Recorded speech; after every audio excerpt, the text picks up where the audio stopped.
How to redeem gift card of Google Play. Hi everyone, welcome back to our channel. In today's video, I'll be showing you the ways to redeem or use your Google Play gift card. In order to use or redeem your Google Play gift card, you'll need to first of all go ahead and check your internet connection and then open up your Play Store.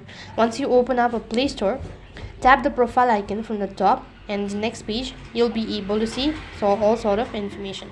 So from here you need to go ahead and tap on payment and subscription.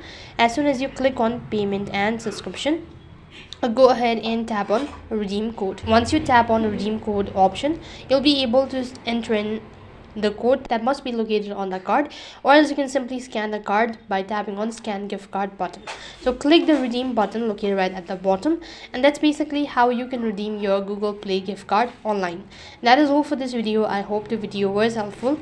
Make sure to like, share and subscribe to our channel. Thank you for watching. See you in the next video.